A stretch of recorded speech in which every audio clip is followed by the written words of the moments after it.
Hey guys, this is Eric Weingartner with Weingartner Racing. It's finally a video for you Ford guys. This is two different small block Ford heads, and unfortunately I'm only going to get to flow one of them today. Now this head is a Chinese head, and it's allegedly, I don't want to claim that it is, a copy of an AFR 205 head. This head is sold by a couple different companies, but probably the most notable one would be ProMax. This one actually did not come from ProMax. I won't say how I got it, but I've got this one. This one being a 205, which I think ProMax claims it to be their Project X 210s. And this one's a 185. Unfortunately for you guys, you won't get to see the 185 today, and I'll tell you why in a minute. This head actually came directly from China, and they'd already done all the machine work that you've kind of seen here, except for one thing, which I'm getting ready to tell you. It has 8mm guides on both intake and exhaust. It's got, this is the 205. It has a 208 intake valve and a 1/600 exhaust valve. This is exactly how it actually comes from China, which is a little bit different from what ProMax does. And let me show you what I mean. The valve job's done, but if you notice, there's a ridge here and a ridge here.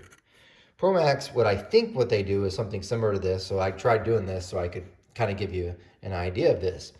I think what they do is they grind this ridge out and then they cartridge roll it just like this. ProMax also uses a stone to grind the 45 seat, pretty much, not so much just to grind it, just to touch it up to make sure it's perfectly sealing, which is probably pretty good because I actually lapped one in and you could see the gray lap line here. You can see it here for sure.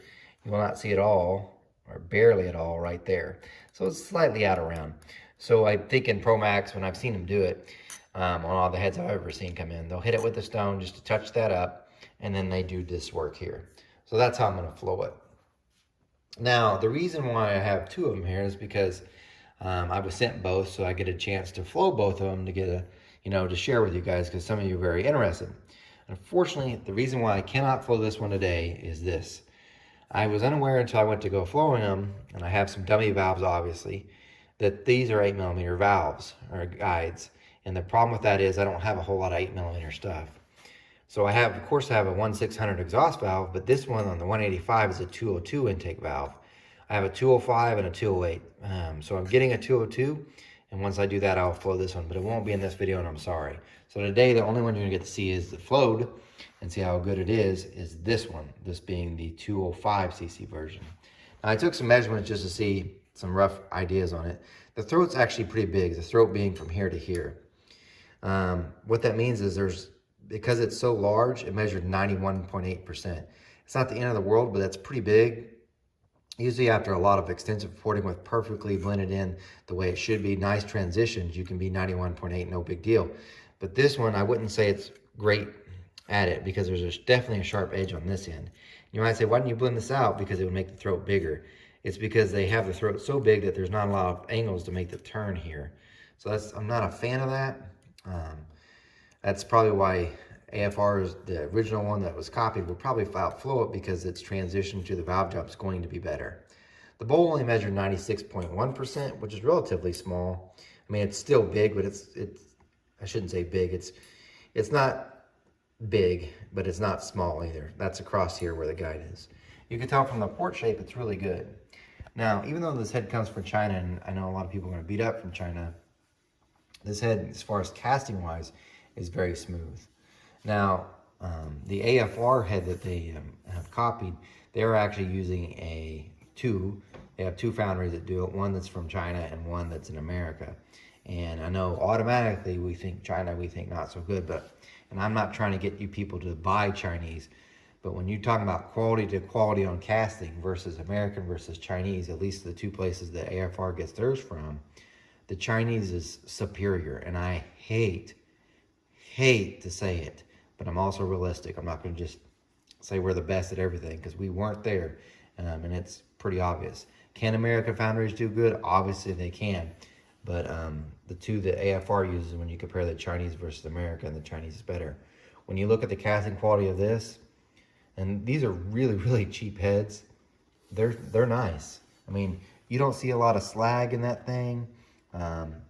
The consistency looks about the same for each port. I mean, look at the chambers. it's really, really nice job as far as casting wise goes. Now, I haven't tried to break the head to see how much force it takes to twist this aluminum, but as far as the casting itself, it looks pretty good. And it does feel more dense. I haven't done a whole lot of grinding on it, obviously, but that would tell me how strong it is. So anyway, there's this. That's this view. Let me flip around so I can show you some other views, and I'm going to put on the flow bench and show you the flow numbers. Here's this view. This is the intake port view, and as you can tell, I mean, they're really consistent when you look at them. Now, I actually measured the pinch, which would be the narrowest part right here where the push rod is. I came up with 2.3 square inches. I haven't taken out the corner radius, though. There you can see a view of the short side. Let me back off the flashlight just a little bit. Maybe it won't blind you. That's working horribly, so there you go. That's a better view of it. Nice and consistent. I mean, they're really nice. There's your top view. Now I'm gonna flip around and show you the exhaust real quick because there is a difference between that and the 185. It's pretty obvious on that point. The intake ports don't look that different, but the exhaust ports for sure do. Here's the exhaust view. And they, like I said, it looks really clean. I mean, this is a clean casting. This being the 205, if you look how much bigger the exhaust ports are versus the 185. A bit of a difference there. It also looks like they're raised up some. So, looks nice. But the real question is, well, what does it flow? I would really wish, and I probably, if I was rich, I would have two dyno, I'd have several dyno mules, one being a Ford, one being an LS, one being a small block Chevy, and one being a big block Chevy, and trying different things. Because I'd be really curious to dyno these versus the ones that they copied versus some other stuff that's out there too, like the AFR Enforcer small block Ford head. But anyway, let's get this on the flow bench, at least give you some data. Well, I just flowed them. I have to say, very impressive. Let's look at the numbers. Now, oh, I should point this out first. This is a 4030 bore. There's a gasket clearly here, and of course there's a spark plug. I didn't flow with an exhaust pipe, I never do. So to the numbers. They're good. So I care most about 4, 6, and then peak. This thing, 400, 246 for an as-cast head and not even perfect, that's really good. If you look at 600, 295, it's a little low, but I mean, I shouldn't say low. That's actually a strong number for an as-cast head. And the peak of 315, this is the highest flowing as-cast small block Ford Windsor head I have ever flown on my bench. There's been no as-cast head small block Ford Windsor style that has flowed more, period. And this is only 205 cc, so it's pretty small. Very impressive. The exhaust flow, also impressive. 289 at 4, really good there. And then peaking at 211. So, I mean, really, really good numbers for what this head is. So an as-cast head to do that kind of flow, especially with this size, it's impressive. So for you Ford guys, yeah, this is a nice head. Anyway, thanks for watching. You guys take care.